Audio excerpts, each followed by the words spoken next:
Curicle.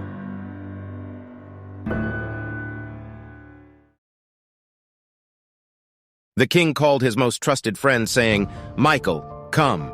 He ran down to his presence. "My lord, here I am. What is your request for me?" The king said to him, "Michael, I am now very old. My eyes see darkness, though they are opened, and my ears hear little, though I have not closed them. The time has come to find the next king who will rule over these people. Behold, my sons do that which is wicked in the sight of all the people. Therefore, as long as I live, they will not rule. Neither will you rule, because at times you justified wrong deeds.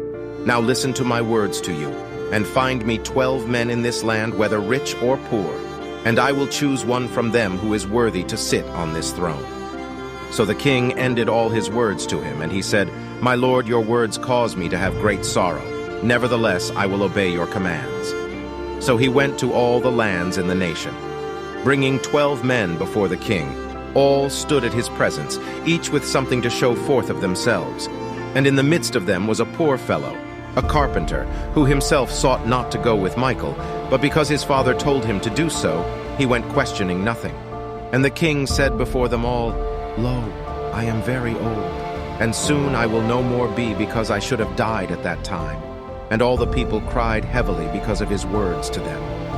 But the king continued and said, "I have sent for you all this day to choose an acceptable man from among you who shall rule my people." So Michael went and divided them into 4 groups, each with 3 men. And he commanded them to spar against each other as to determine the group which should move forward, notwithstanding they could not kill each other. And the carpenter said to his team, "Let us work together instead of fighting in an uncoordinated manner like they all do." So the 3 of them did so, supplying each other help in that which they lacked.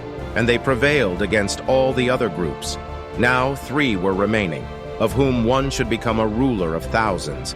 And Michael said to them, "You have all done very well, which is why you all still remain while the others have all left. Prepare every one of you a speech to the king, saying what a king is, and tomorrow you will present them to him."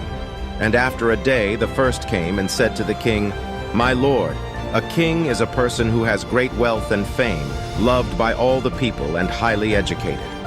Howbeit his answer displeased the king, and he was taken away.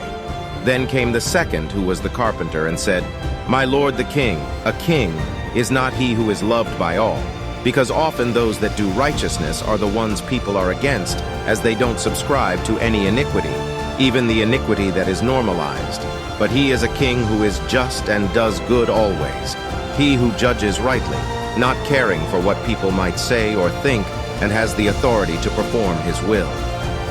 And when the third saw this, he changed his answer and said similarly to the carpenter. And the king was pleased with both their speeches, sending them each to separate houses to rest for the night. And in the morning, Michael sent for them both. But along the way, there was a cripple asking for help. The carpenter searched his garments and gave him all he could, but the third gave him nothing.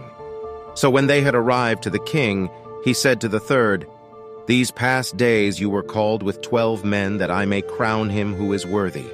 And I was very pleased to see you succeed over many of the 12 who were in your midst. Yet at the last you have failed me. You are not fit to be king, because if your speech to me was true, you would have not refused to help the cripple who I set on the way to try you both. You ignored him that could not help himself. Therefore, go far from me."